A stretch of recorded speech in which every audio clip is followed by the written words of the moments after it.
Bienvenue sur Soba Technologie. Dans cette troisième vidéo de la playlist consacrée au microcontrôleur PIC16F877. Donc, dans nos deux précédentes vidéos, nous avons eu à introduire le microcontrôleur, à parler des logiciels utilisés pour sa programmation et aussi nous avons un peu abordé le registre d'état status. Donc aujourd'hui, dans cette troisième vidéo, nous allons faire un petit travail pratique pour essayer de passer un peu de la théorie à de la pratique.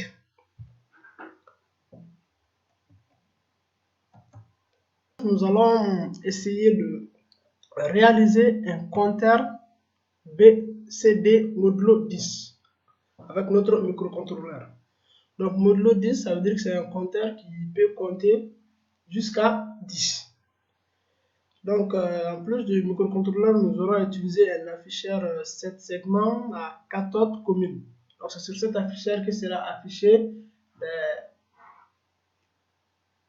le comptage. Donc, si on aide à 1, 2, 3, donc c'est sur l'afficheur 7 segments qu'on va les afficher. Un afficheur 7 segments, cathode commune. Ce qui veut dire que pour cet afficheur, pour allumer un des 7 segments de cet afficheur, nous devons envoyer un 1 logique au segment correspondant, contrairement aux 7 segments à notre commune où il faut envoyer un 0 logique pour pouvoir allumer un segment. Donc l'action de comptage, c'est-à-dire que pour passer de 1 à 2 à 3, donc cette action sera gérée par un bouton poussoir qui sera relié à l'entrée RB0 qui correspond en fait au premier bit du port RB0 du PIC. Donc, le résultat sera envoyé au 7 segments à travers le port C. C'est-à-dire que le chiffre qu'on va afficher, donc ce chiffre, nous allons le convertir en BCD. Et maintenant, après la valeur convertie en BCD, nous allons l'envoyer vers le port C, ce qui va permettre d'afficher les segments correspondant au chiffre.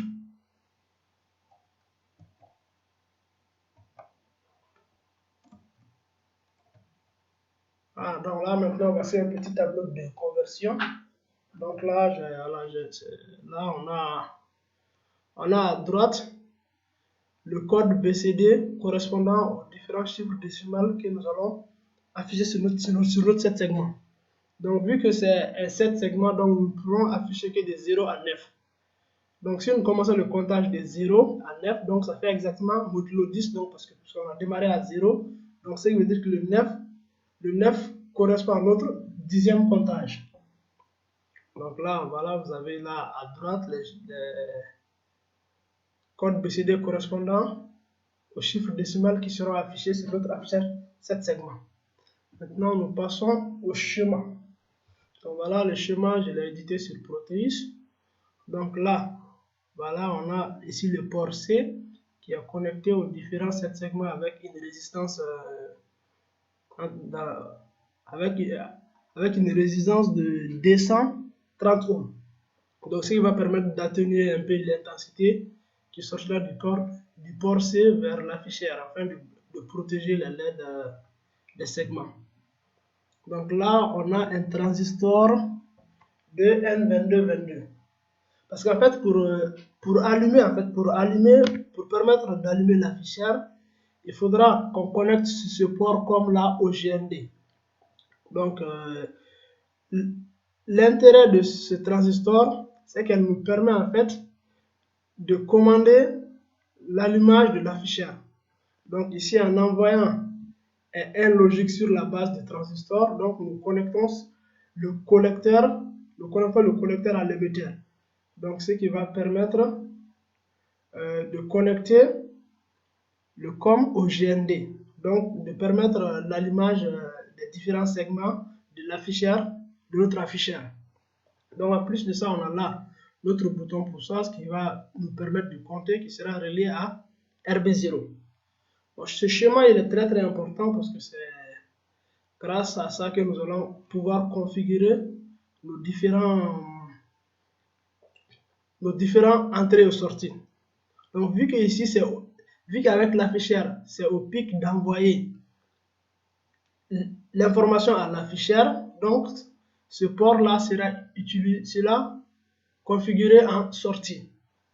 Et là, de ce côté, nous voyons que c'est au microcontrôleur plutôt de vérifier l'état de ces boutons. Ce qui fait que ces pins,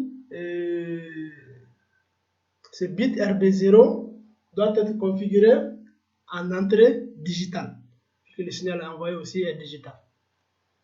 Donc là, nous allons passer à l'organigramme qui va nous faciliter un peu l'édition de notre code qui se fera en assembleur. Donc voilà l'organigramme que je propose. Donc pour un début, nous allons faire la déclaration et la définition des constantes. Donc s'il y a des constantes à définir, nous allons les définir. Et s'il y a des registres ou des variables à déclarer, nous allons les déclarer. Donc là, je fais la déclaration de compteur, de variable compteur qui sera relié à un registre. Donc c'est ce registre qui va contenir la valeur du comptage. Donc après ça, la configuration, comme je l'ai dit précédemment, donc port C est configuré en sortie et RB0 est configuré en entrée pour pouvoir vérifier l'état du bouton poussoir qui nous permettra de compter. Donc là maintenant le compteur sera initialisé à 0 puisque notre comptage commence de 0 jusqu'à 9. Donc nous initialisons le comptage à 0, le compteur à 0. D'après cela maintenant nous allons maintenant appeler un sous-programme affichage qui va maintenant convertir le 0 qui est là, va le convertir et l'envoyer sur le 7 segments, ce qui va nous afficher un 0. Donc après ça maintenant, on a un autre sous-programme comme bouton qui va nous permettre d'appeler le sous-programme qui sera à l'écoute, qui va vérifier à tout moment si le bouton est appuyé ou pas. Donc si l'appui est fait, ce qui veut dire que si on est à 0, on peut passer à 1. Donc là, on fait l'effet d'incrémentation. Donc après avoir incrémenté, vu que nous devons nous arrêter à 9, parce qu'on a un compteur modulo 10, donc de 0 à 9, ça fait 10 comptages. Donc pour cela, on va faire un petit test. Donc voilà comment on va procéder. On va prendre la valeur 10 qui est une constante qui sera définie ici. Donc on prend la valeur 10, on la soustrait du contenu du compteur. Et on vérifie maintenant l'état maintenant, on vérifie maintenant l'état du registre 0, du registre W plutôt, le registre de travail. Donc si le registre de travail est égal à 0, cela signifie que notre compteur a la valeur 10. Donc quand on a 10, donc c'est un compteur modulo 10. Donc quand nous cliquons, normalement ça doit faire une remise à 0, parce que le compteur n'est censé faire que 10. Donc quand on atteint les 10, donc ça revient à 0. Et maintenant, si cette valeur est maintenant différente, voilà, donc si maintenant cette valeur est égale à 0, donc on réinitialise et on recommence le cycle. Maintenant, si cette valeur n'est pas du tout égale à 0, donc ce qui veut dire qu'on n'a toujours pas atteint les 10. Donc on peut normalement l'afficher sans problème. Donc là, on va revenir à affichage, afficher et attendre qu'on appuie sur le bouton pour encore incrémenter ainsi de suite jusqu'à ce qu'on atteigne les 10. Donc ça, c'est déjà, voilà, avec cet organigramme, je pense que si vous avez bien compris cet organigramme, l'édition de code ne sera pas du tout un problème. Donc avant d'entrer dans l'édition du code, donc je vous invite à vous abonner à notre chaîne pour ne rien rater de nos tutos sur Arduino, sur les microcontrôleurs PIC et sur l'électronique en général. Donc maintenant, passons à la programmation.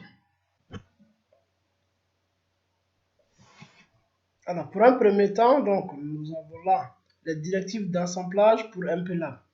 Voilà, c'est vrai, là, je suis en train de visualiser le code avec Microsoft Studio. Mais au début, je l'ai édité sur MPLAB. Et c'est le code MPLAB même que je vais aussi utiliser pour faire la simulation. Donc là, c'est la directive qu'on doit donner à MPLAB pour qu'il puisse bien assembler notre code. Donc après ça, nous allons définir ce qu'on appelle les constantes, définition des constantes. Donc pour notre cas, la seule constante qu'on va utiliser, c'est le 10. Le 10 qu'on va utiliser pour faire notre comparaison.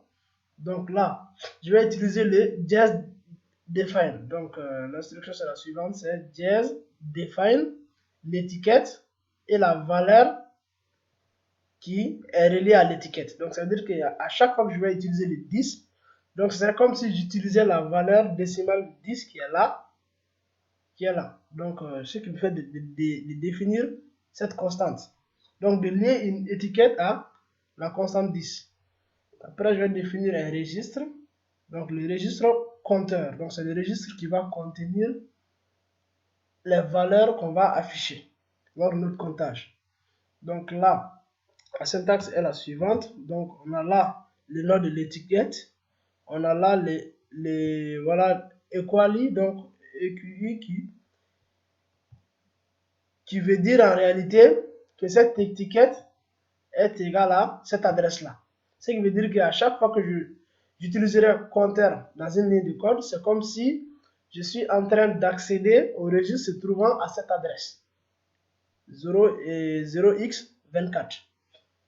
Donc après ça, maintenant, nous passons à la configuration. Donc pour commencer, d'abord, nous allons définir l'origine de notre programme, c'est-à-dire là où démarre notre programme. Donc généralement, c'est le 0x00. Donc l'origine, c'est 0x00. Donc c'est l'adresse aussi à laquelle le pic revient après un reset. Donc là, pour commencer, on va d'abord sélectionner la banque, vu que ici, pour configurer, on doit configurer des ports. Et les registres de configuration des ports qui sont appelés les tris se trouvent dans la banque 1. Donc, si vous vous rappelez bien, dans la première vidéo consacrée à cette playlist, j'avais parlé des de la sélection des banques.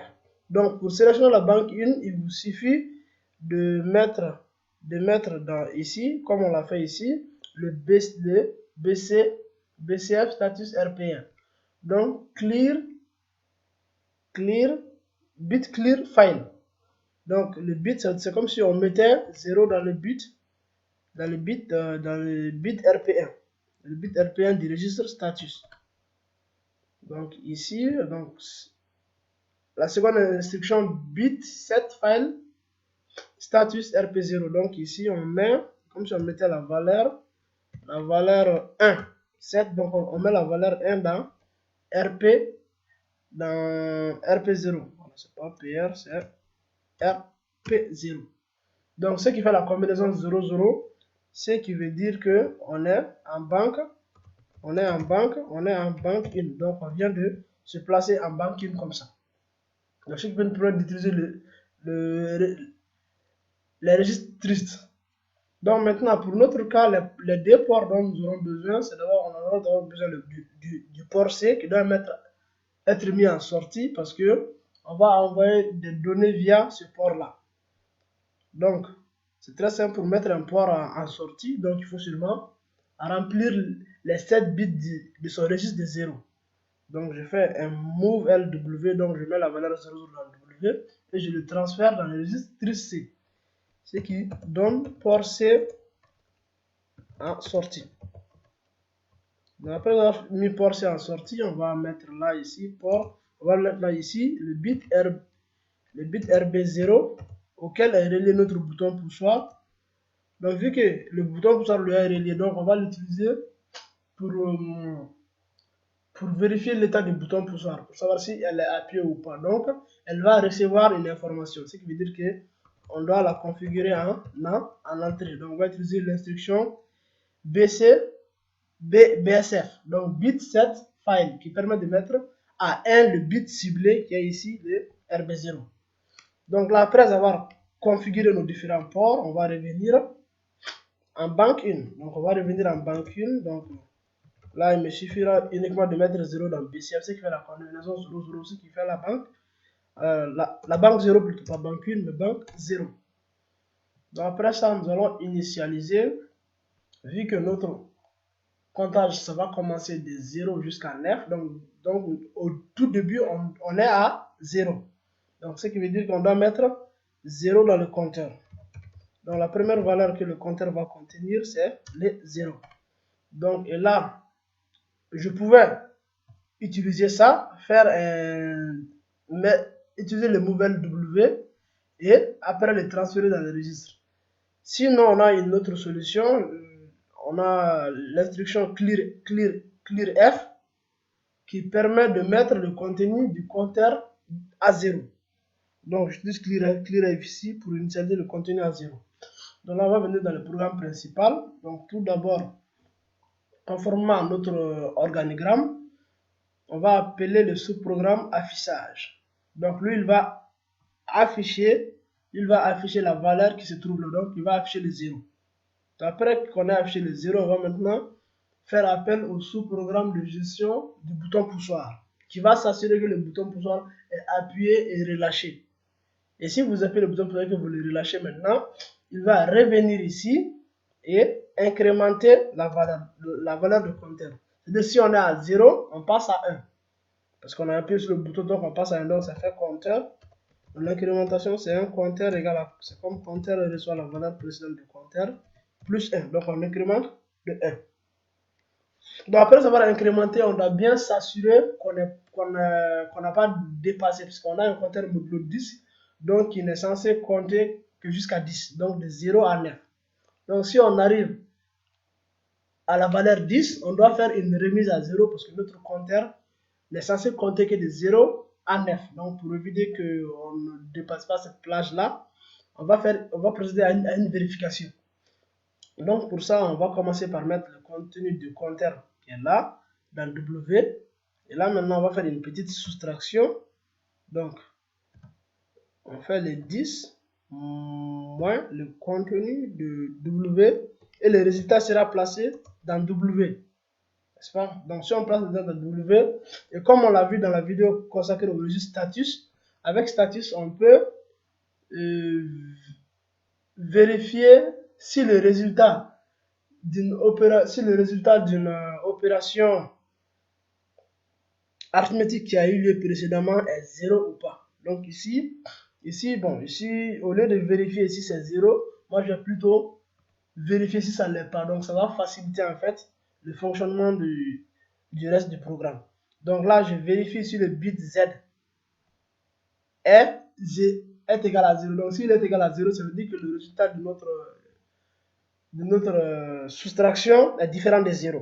Donc si notre soustraction est différent de 0, ça veut dire qu'on n'a pas du tout atteint le 10. Bon, inférieur à 0 en fait. Normalement, ça doit être inférieur, ça doit être supérieur à 0. Ça doit être supérieur à 0. Parce que quand on a le 10, donc tout ce qui est en dessous de 10 moins 10, c'est normalement supérieur à 0. Donc on va vérifier si ici le Z n'est pas égal à 0. C'est-à-dire que si le Z est égal à 1, donc on va exécuter l'instruction suivante qui est là. Donc ça veut dire que on va faire une remise à 0. Donc on fait une remise à 0 et puis on revient à début. Mais si le contenu de Z égale à 0, ce qui veut dire qu'on n'a pas atteint la valeur 10, donc elle va sauter l'instruction immédiate qui vient et elle va venir ici faire un goto et afficher cette valeur sans faire une remise à 0. La particularité du bit test, c'est que quand ça fait ce test-là, si le test est vrai, donc ça saute l'instruction qui suit dans l'immédiat. C'est-à-dire si notre test est vrai, ça va sauter le clear F et passer directement au goto. Donc ça n'existe pas le clear F. Mais si l'instruction elle est fausse, donc ça va exécuter le clear F et aussi le goto. Donc là, comme ça, voilà, là, cela nous permet d'incrémenter et de vérifier si nous avons atteint les 10 pour faire une remise à 0 ou pas. Donc maintenant, nous allons voir de plus près le sous-programme de gestion bouton poussoir. Donc, qu'est-ce que le bouton poussoir fait quand on fait appel à ce sous-programme? Il va d'abord vérifier, attendre que vous appuyez. Donc, quand vous appuyez, ça envoie ce qu'on appelle un logique. Donc, quand le programme s'aperçoit que le 1 logique est là, donc il va maintenant revenir dans le sous-programme qui est là, relâche. Donc il va attendre que vous relâchez le bouton. Donc dès que vous relâchez le bouton, Donc ça va retourner. Donc si ça retourne, ça va incrémenter. Donc l'appui et le relâchement, c'est comme si vous avez autorisé un comptage. Donc si ça c'est fini, ça va partir et incrémenter.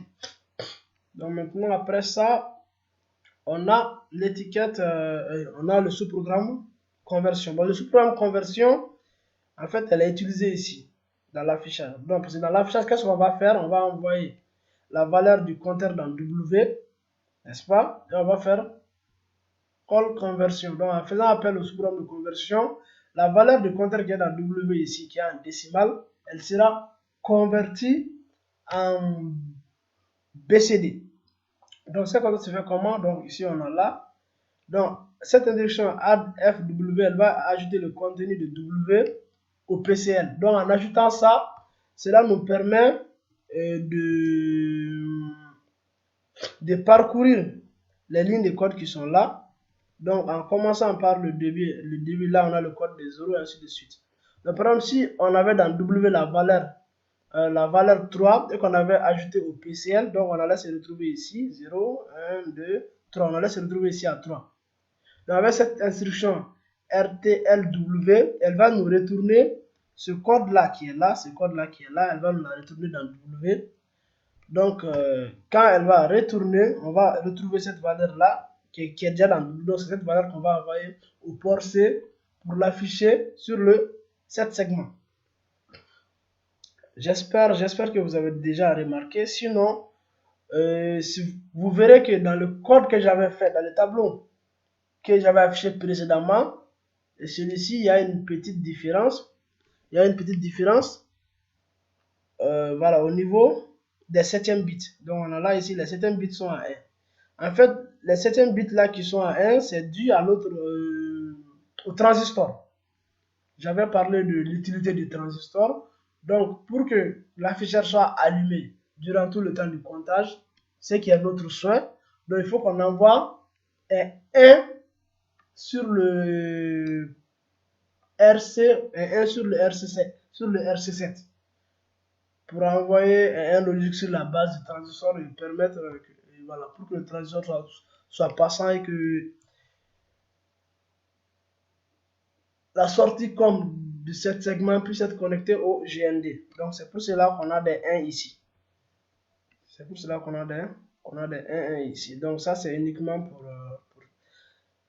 pour le schéma que nous avons là. Sinon la valeur exacte des chiffres décimales que nous allons utiliser se trouve dans le tableau que j'ai exposé précédemment. Mais là, on a une petite mesure avec les 1 à cause du transistor. Par exemple, si le transistor était branché sur le port A, donc là, on allait avoir les 0 ici parce que ça n'aurait pas été utile d'utiliser ce 8e bit là. Donc voilà tout ce qu'il y avait à savoir. Voilà, là on a l'instruction de fin, le end qui met fin au programme.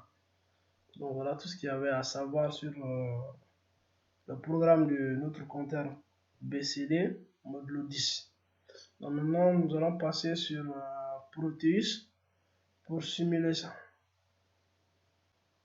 Voilà, là on est sur MPLAB, là où j'ai compilé au départ le code. Donc là maintenant je vais lancer le code, voilà. Je vais essayer de le compiler. Voilà, donc c'est bon, la compilation est réussie, donc il n'y a pas d'erreur. Donc là maintenant on va aller sur Proteus. Donc là on a le schéma. Je vais commencer par charger le fichier X qui va nous permettre de pouvoir simuler. Donc là c'est bon, déjà je suis dans mon c'est bon, notre fichier est là. Je charge le fichier X. Donc c'est bon, donc je fais OK. Et là, je vais maintenant démarrer. Et voilà. C'est bon maintenant, donc là, on a notre bouton poussoir. Donc je fais un appui. Donc vous voyez, on est à 1, le deuxième appui 2, on est à 3, on est à 4, 5, 6, 7, 8 et 9. Donc à cet appui, on passera à 10 qui équivaut à une remise à 0. Donc là, vous verrez, je fais un appui de plus et on a notre remise à 0. Ensuite, je peux le faire plus rapidement. Donc voilà, le programme marche et tout marche. Donc je vous invite encore à vous abonner à notre chaîne pour ne rien rater de nos prochaines vidéos. Donc actuellement, nous avons deux playlists, la playlist Arduino pour le prototypage avec Arduino et la playlist PIC qui est consacrée à la programmation en assembleur et en C à l'aide du logiciel MicroC. Donc voilà, merci et au prochain tuto.